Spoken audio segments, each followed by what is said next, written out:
Soy docente de la carrera de Sociología y quizá puedo empezar un poco en broma, como en un grupo de autoayuda, y no soy especialista en Marx, digamos. Entonces, quizás se preguntarán qué hago en las jornadas de Marx. Bueno, sí me considero marxista, digamos, y como sociólogo trabajo... hago investigación empírica con métodos de la sociología dentro de lo que se puede denominar un programa marxista de investigación. Es un poco lo que hago hace 15 años y dentro de eso, digamos, obviamente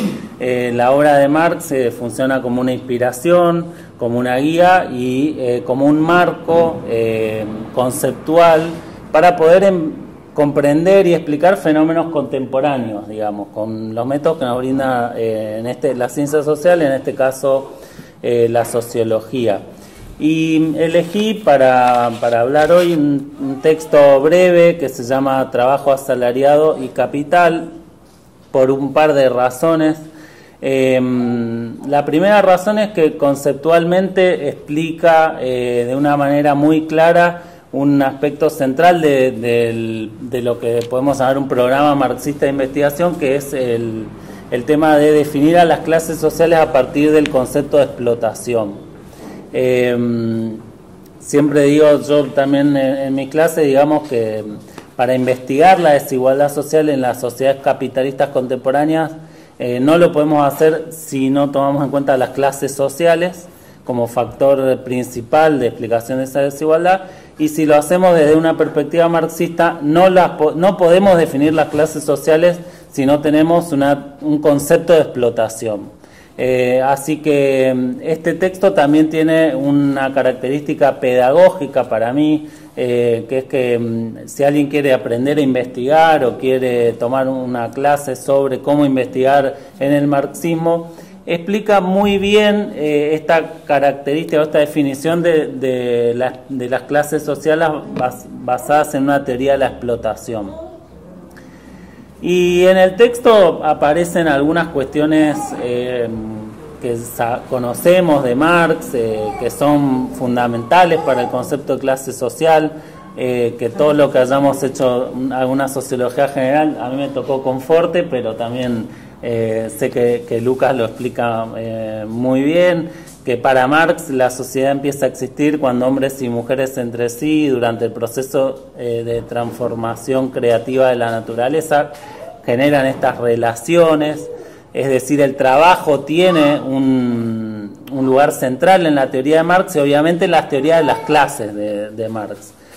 Algunas otras ideas que aparecen en este texto es que toda sociedad de clases se divide entre productores directos y apropiadores del excedente. Entonces lo que hay que hacer es tratar de entender en el capitalismo cuál es el mecanismo por los cuales esos apropiadores del excedente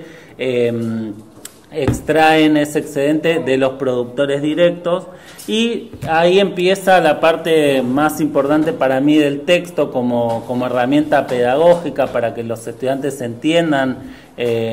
qué es lo distintivo de un concepto de clase social en un programa marxista, porque también los weberianos hablan de clase social, los burdianos hablan de Bourdieu, Weber hablan de clase social. Entonces, si nosotros lo queremos investigar desde una perspectiva marxista, ¿por qué el concepto de explotación es tan relevante, digamos? Y lo que explica el texto de manera muy clara, digamos, es que la explotación genera una relación antagónica entre la clase explotadora y la clase explotada, digamos que a partir de la tasa de explotación o la tasa de ganancia, podemos ver cómo Marx ubica, es una cuenta matemática muy básica donde la plusvalía aparece en el nominador y los salarios en el numerador y los salarios aparecen en el denominador, y como toda división matemática, vemos, cuando crece el denominador se reduce el resultado y viceversa. Entonces, a partir de esa formulita, digamos, tiene toda una implicancia sociológica, digamos, en términos de investigación. Y es que nos está diciendo que las relaciones de desigualdad que nosotros podemos ver en el capitalismo contemporáneo son relaciones antagónicas, y que la explotación está basada o que el mecanismo de explotación como mecanismo generador de desigualdad genera a su vez algo que también los marxistas hablamos mucho, pero que para mí es un concepto sociológico increíble, que es el de intereses materiales antagónicos, digamos. Si vos querés investigar las clases sociales hoy en la Argentina, en América Latina, desde una perspectiva marxista, tenés que involucrarte con el concepto de intereses materiales antagónicos, que es el resultado lógico del concepto de explotación, digamos. El concepto de explotación nos dice que el bienestar de la clase explotadora depende de la subordinación y el empobrecimiento de la clase explotada, digamos. No podés explicar el bienestar de la burguesía o de la clase capitalista sin explicar la subordinación, el empobrecimiento, el sometimiento, en resumen, sin explicar el carácter de explotada de la clase obrera en el sistema capitalista. Y sociológicamente el concepto de explotación genera una interdependencia antagónica. ¿Qué quiere decir esto? Que a diferencia, por ejemplo, del concepto de opresión, donde uno puede ver ejemplos de la historia donde hubo masacres de masas oprimidas, el explotador necesita del explotado, no lo puede aniquilar, no puede existir la burguesía si no tiene esa masa explotada que genera la plusvalía. Y eso también le da cierto poder al proletariado. Entonces, algunas de las cuestiones que se deducen de este concepto de explotación: intereses materiales antagónicos, interdependencia antagónica, y obviamente el tema de los intereses de clase. Yo los tomo como en mi agenda de investigación actual como disparadores para empezar a pensar algunas preguntas de investigación. Yo investigo sobre Argentina, América Latina, pero también a nivel mundial se están investigando estas cosas. Algunas preguntas que surgen, por ejemplo, que ahora mismo es lo que me interesa a mí, es esta diferencia entre interés material objetivo desde el punto de vista marxista y el interés subjetivo percibido por las personas de diferentes clases sociales. Eso da para una agenda de investigación. En el punto más concreto, más que es más común escuchar, algunos me preguntan, yo investigo temas de identidad de clase, y lo primero que me preguntan, ¿por qué hay obreros que se identifican como clase media? Porque si vos haces una encuesta, hay una fracción de la clase obrera que se autopercibe como clase media. Mismo podemos pensar, si hacemos una encuesta sobre la deseabilidad de un sistema social alternativo, podemos llamarle socialismo, podemos llamarle un sistema más igualitario, o dentro del sistema capitalista, una perspectiva más neoliberal, meritocrática, versus una perspectiva más estatista, igualitarista. En términos teóricos, y lo que el programa de investigación marxista postula como núcleo, sería una predicción de que estadísticamente, en términos de probabilidades, las personas de una condición obrera van a tener mayor probabilidad de tener una postura antineoliberal, anticapitalista, y las personas de la burguesía van a tener una tendencia mayor a defender el capitalismo. Eso en investigación no siempre se comprueba, o sea, sí que hay una relación estadística, pero también hay algunas cuestiones interesantes, como estas fracciones de la clase obrera que no se identifican como clase obrera y quizá no ven al socialismo como superador del capitalismo. También son cuestiones que acá que veo algunos militantes que en la práctica política me imagino que surgen, digamos, uno va a militar en una fábrica y cómo convence a un trabajador, a una trabajadora de que está en su interés organizarse no con la burocracia, sino contra la burocracia, porque en el largo plazo, o sea, pero yo lo veo más desde el punto de vista de la investigación.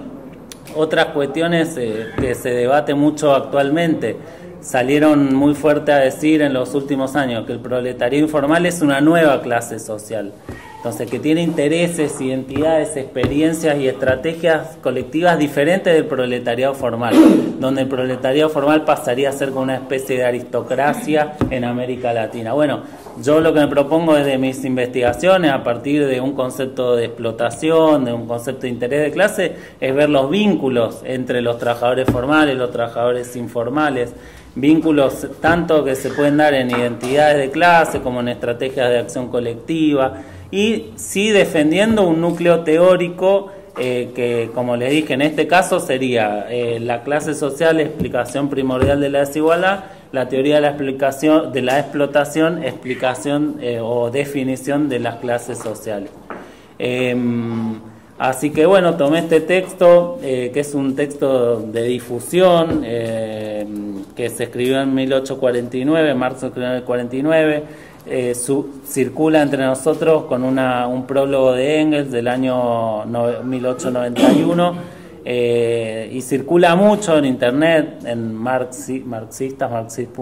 por ejemplo, que por eso también lo tomé, digamos, como algo que es muy difundido y bastante más simple que el Capital, o que tratar de entender la teoría de la explotación en el Capital, porque creo que sirve para explorar o para entender la intuición sociológica del concepto de explotación, y que en un campo como el análisis de clase, donde hay otras explicaciones alternativas a la desigualdad, como el monopolio de oportunidades, como la distinción, los marxistas tenemos que plantarnos fuerte y decir, no, la explotación es para mí, es un mejor concepto, es más apropiado para explicar la desigualdad de clases en el capitalismo. Entonces, textos como este a mí me sirven, digamos, si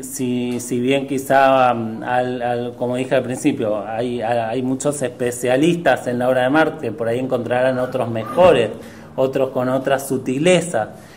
Para mí, como herramienta pedagógica y como inspiración para investigar actualmente, me parece un gran texto. Y bueno, obviamente sutileza no tiene, se llama Trabajo Asalariado y Capital, o sea que obviamente que estamos hablando de algo bien concreto. Voy a leer el párrafo que elegí, que va un poco a este tema de los intereses de clase. Finalmente, cualquiera que sea la proporción en que la clase capitalista, la burguesía, bien la de un solo país o la del mercado mundial entero, se reparta los ingresos netos de la producción, la suma global de estos ingresos netos no será nunca otra cosa que la suma en que el trabajo vivo incrementa en bloque el trabajo acumulado. Por tanto, esta suma global crece en la proporción en que el trabajo incrementa el capital, es decir, en la proporción en que crece la ganancia en comparación con el salario. Vemos, pues, que aunque nos circunscribamos a las relaciones entre el capital y el trabajo asalariado, los intereses del trabajo asalariado y los del capital son diametralmente opuestos. Un aumento rápido del capital equivale a un rápido aumento de la ganancia. La ganancia solo puede crecer rápidamente si el precio del trabajo, el salario relativo, disminuye con la misma rapidez. Este párrafo resume un poco esto que yo les decía de las implicancias sociológicas del concepto de explotación en términos de intereses antagónicos. Bueno, muchas gracias.